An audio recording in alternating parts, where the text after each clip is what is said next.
Justin and Aaron, so pleased you're here for FrightFest. Absolutely thrilled. What have we got here? Is it the UK premiere of this new cut, or is it the actual... What is it? It's the UK premiere, right? I don't think it's... I can't remember... We've only shown it a couple other places, but not in the UK at all. This is definitely the biggest UK premiere. Yeah. So that's what I'm going to say tonight. It's the UK version. So essentially, what's different between the two versions? I mean, without obviously being spoilery about the ending and stuff like that. Ooh, that's already a spoiler. So if you've seen the original, I guess the one way to say it is okay. You're gonna be editing this, so I gotta find a way to fold it in. The film itself has a mechanic in it that allows for much more non-linear storytelling, and so we embraced that, and that is the cagiest way I can possibly say some of the differences. There's been some reshuffling, some deletions, a lot of brand new scenes, and yeah. Okay. Yeah. Okay. And I'm amazed you're allowed to do it. I mean, because once past that, I mean, wasn't it just locked and you thought, oh my God, we've got to do this again. I'm amazed that the sort of your producers allowed you to go back and tinker with it, really. You know, what was funny is we had the idea to do it and we thought, let's just try it before we tell anyone we're doing it. Let's just try it in our own editing rooms. Let's just chop it up and see what happens. And then we gave it a shot and we're like, okay, this does work. We really want to do this. And so we started sending it around to the people that have been really good to us and honestly never really have messed with our... But they give input and all that. And everybody, the distributors, the producers, everybody was immediately supportive. It was kind of incredible. We were very braced for it because we'd fallen in love with our new cut. We were thinking, okay, well, we could send this. And they're just like, no. Because there was also costs involved, but we just had to pay that out of pocket. That was, and actually, by the way, that's a learning experience. If you don't get your film right the first time, paying for it yourself, you better like the new edit. One of my favorite parts of doing the slightly different cut was, do you know Simon Barrett? Yeah, sure. Yeah. We were trying to be like, hey, did we make improvements here and everything? And we sent it to him to get feedback because he's so honest, and obviously a very talented filmmaker, great writer. And it was our first movie we had ever sent to him because we always try to get feedback from him. It was the first time he ever gave us feedback, and he said, "This made me cry." Yeah. And then we're like, okay, cool. We, that's one person, but no one ever said that before, and we landed on. Yeah, he said, something. "I'm crying because you guys have failed so hard." Yeah. I was really expecting more from you.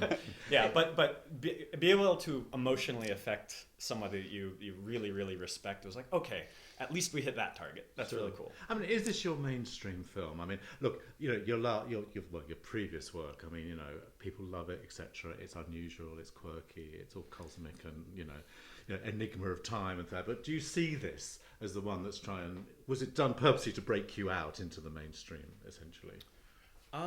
In some ways, yes. But I guess it's more just, it wasn't, we didn't sit down and say, let's make a movie that will break us out in the mainstream. It was more just by the construct of what the movie is. I mean, you've seen it. It's kind of sizable, and there's not a whole lot smaller version of it. In fact, we really even struggled at this very, very, very modest budget. But so I think it was more just by design of it, and we thought, okay, this hopefully will be something that, by meriting a slightly larger, and truly just slightly larger budget, it would maybe merit a slightly larger release. But really it was just because when you have a movie that bounces all over different times and areas and all of that, it has an inherent production value to it. Do you like the way it all connects up? And one of the things about your films that audiences love is the fact you do connect all your work together. I mean, the more you go on, that could be more of a liability, unless you're sort of trying to flog your back catalogue. But you know what I mean? Full mini Marvel over here. Yeah. No, actually, we love it. I think what it is we're probably not going to connect every movie, but we will probably never contradict them deliberately.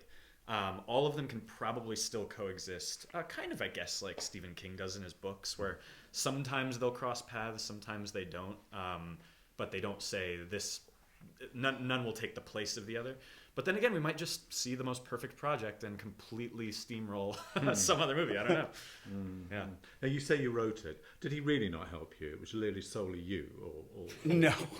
That's never the case, no. I'm the author of the scripts, but the latest thing we're working on, Aaron came over the other day, or not the other day, for about a week, or two, yeah. and we went through scene by scene, reading out the scene and trying to flag so we're still working together on these things. I think I end up with the author of the screenplay on it, just because at first draft phase I'm sitting by myself tapping at a keyboard. Right. Yeah.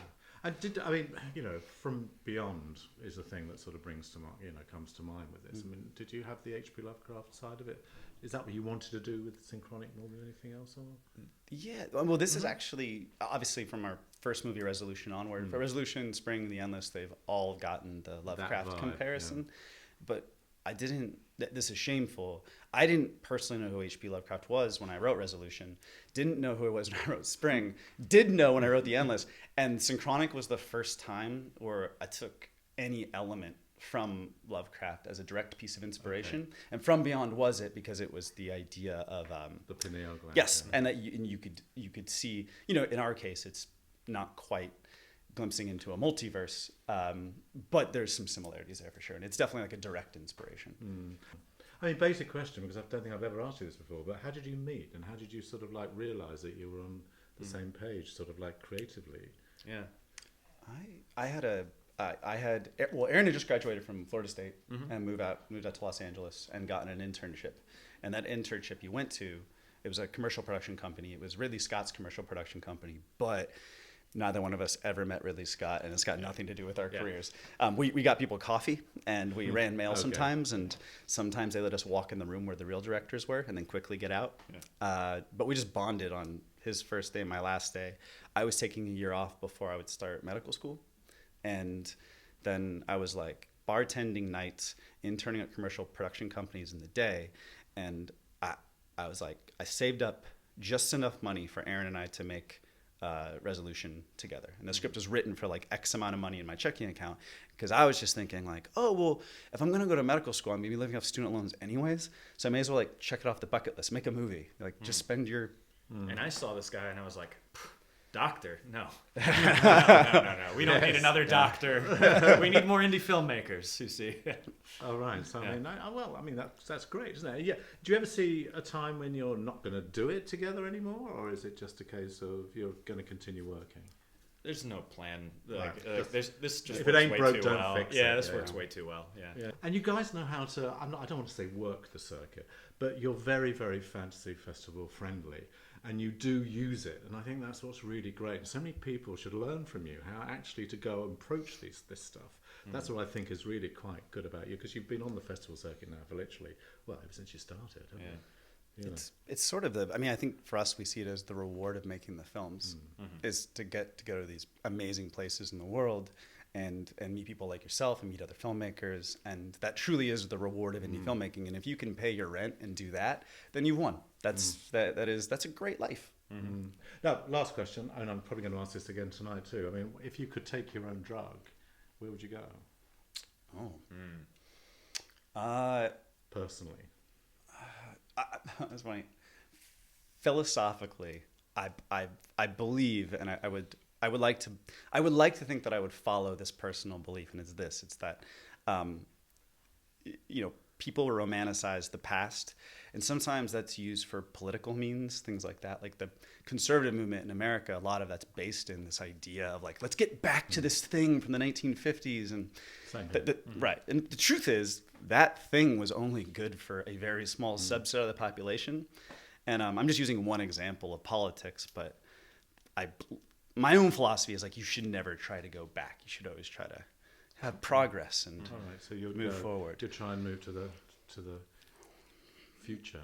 Yeah, try to find one that keeps. Well, I'd just not take it. Yeah. There's also, the fear would be that you would maybe take it and then you're just in outer space because the Earth moved to a different part from around the sun, or you took it and you went back so far that the oxygen content in the atmosphere is too high and you'll just choke to death or end up halfway through a mountain. Like one of the guy does in the beginning of the movie. Giant insects. Oh my gosh, terrifying giant insects. But nothing good. But also, it would be kind of sweet to see like Woodstock All right. There it is. There it is. Well, listen, What would you guys, wait? Where would you Yeah, go? where would you I go? have no idea, actually. I'd go back to the disco 70s because they were my favourite time of year. Where though? Where specifically? I'd be in that one. I went to Studio 54 Yeah, once, and I that's would cool. be back then, and I would make more of it than I did because I just walked around sort of going, and I should have actually been more involved. Do you understand? If you get my drift.